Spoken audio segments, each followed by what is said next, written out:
Question. My comment was, within our own community, sometimes we can be our own worst enemy. There are people within the community that will give you weed if you go to City Hall and do whatever you want them to do. There's this medical cannabis advisory board appointed by the mayor and the supervisors that doesn't do anything. How do we get these people to become our allies and not people that just don't do anything? Well, you know, I have a totally different attitude about things and than I had maybe 3 years ago about going to politicians. I'll just say that what finally did it for me, but that I've never recovered from, I was at a politician's office and we were discussing legislation and policy and regulations, and this politician was agreeing with me.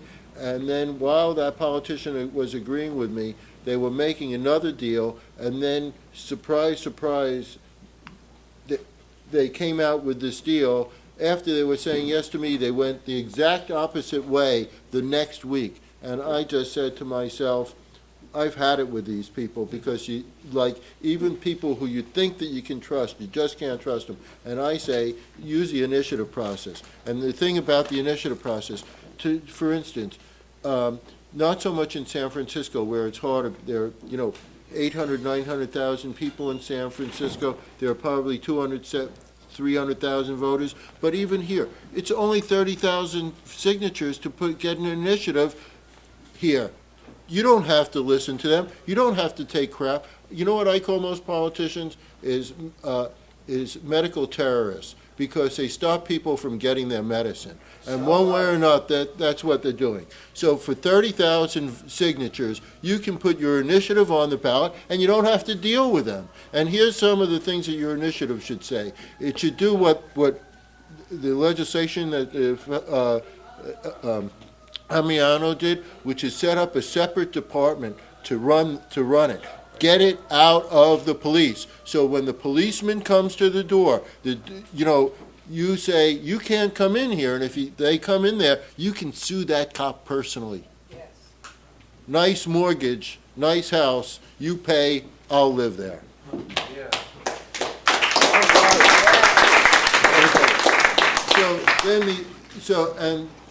But when you go to some of these small towns where the town burghers, of a town of 10,000 or 50,000 people, we're talking about 5,000, 50,000 people, maybe 15,000 voters in a town of 50,000 people, 1,500 signatures, cheaper than hiring a lawyer for 3 hours. You get an initiative on the ballot for 1,500 signatures. And then those burgers, they can go fry somewhere else, Yeah. Matt Cohen up north ran a collective, and he was supposed to be the very best. With the tags? Up You're in talking about Redwood the Valley. tags? Are you talking about the tags? Or no? You know Matt Cohen? Yeah, the zip tags. The zip tags. Greystone? Northstone Organics. Yeah, the North tag. Yeah, well, he deserves it. How come? Because he went along with extortion. You mean those tags are extortion. That sheriff had no right to ever put a tag on a plant. And I'll tell you what, he was breaking California law. And here's it. You're not allowed to tax a crop before it's harvested. Really? It's as simple as that. You're not allowed to tax, and that was not voluntary. It was extortion, because he said, if you put this tag on, I won't fuck with you. But if you put the tag on, if you don't have a tag, I will go after you. That's extortion. He should have been arrested for that. That's it. It's as simple as that. He had no right to ask money for, and let me ask you something else. You go to a restaurant, you pay tax on your food, right? Yeah. But name one crop where the tax is paid at the producer level. Never heard of it. Name one crop.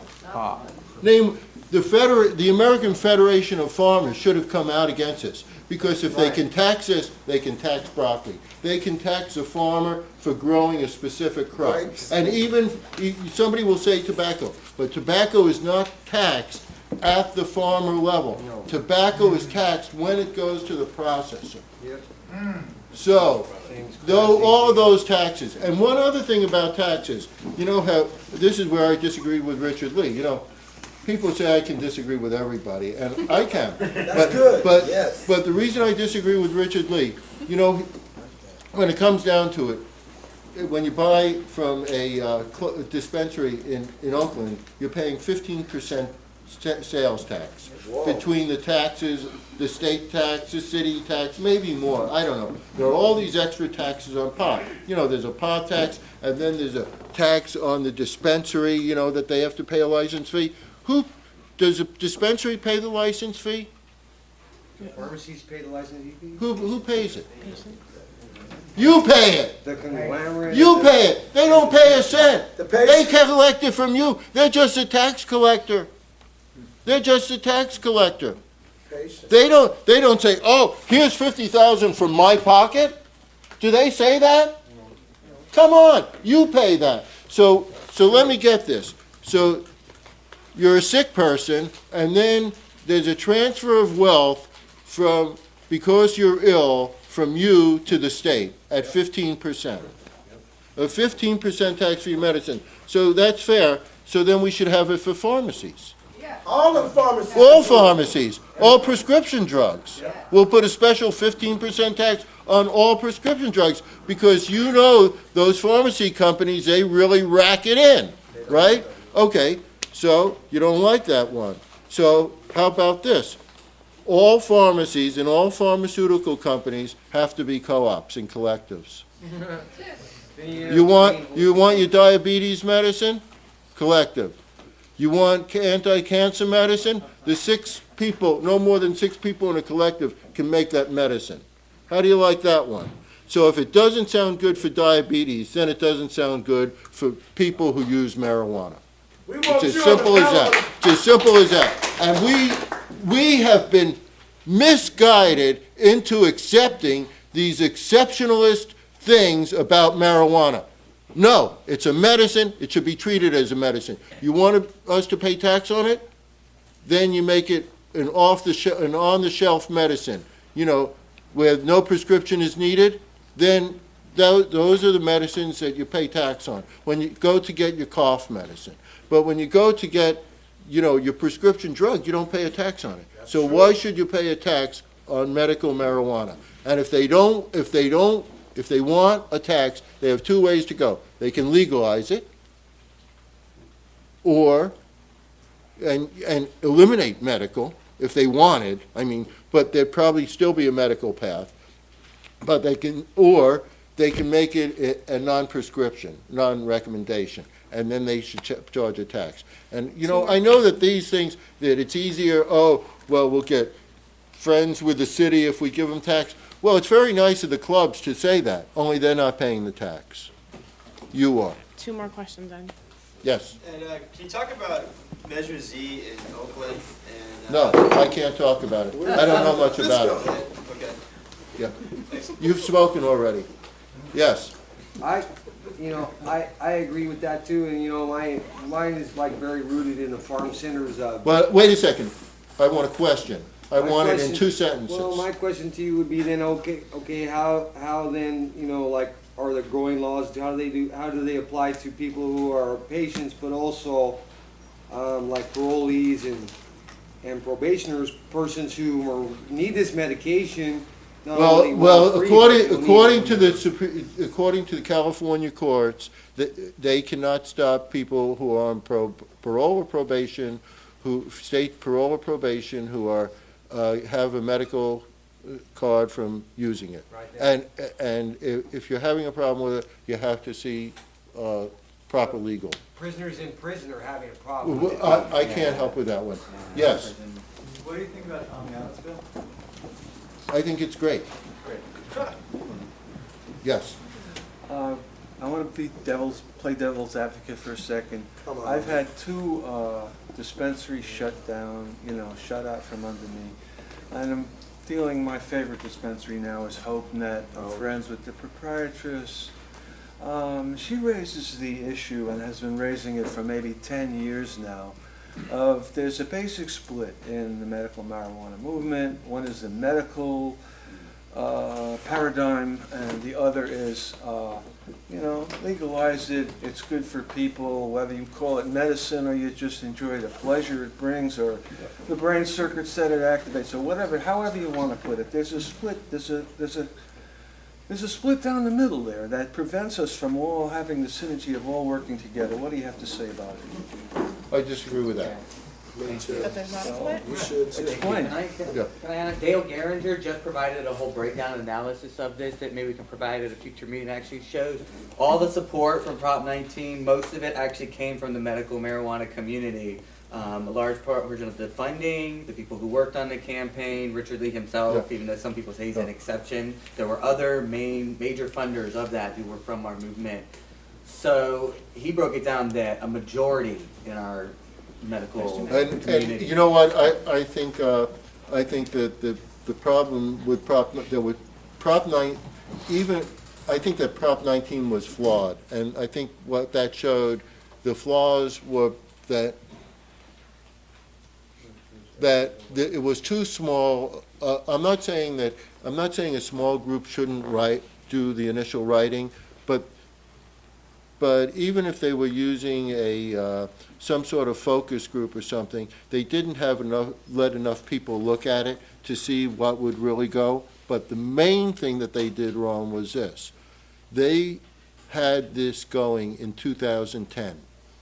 And 2010, you have a different voting demographic than you have during presidential years. So if that same bill had been in 2012, it would be winning. And it could be a much better bill. There were problems with it, yes. And this may have to be the last question, but you mentioned your trial. It's been Yeah. almost a 10 decade, years. since that happened. And We did. yes, we did. You did. You did. I want to tell you that, really you did. But I'd like to get, given everything that's happened in the last 10 years, I'd really like to get your sense of what do you think the future of medical marijuana looks like here in California or across the nation? Well, you know what, as much as, I don't want to separate medical marijuana from marijuana, Okay. because I think that the two, just as hemp is inextricably tied to this politically, marijuana and medical marijuana are somewhat tied. For medical marijuana, we have the majority. And, as more and more medicines are coming out, and as it gets more, like, at one point, we went to a dispensary, all you saw was marijuana. Then you started seeing concentrates. Now there are pills, there are tinctures. There are medical forms of marijuana, and it's being quantified, and it's getting professionalized. So I think that it's becoming more accepted. The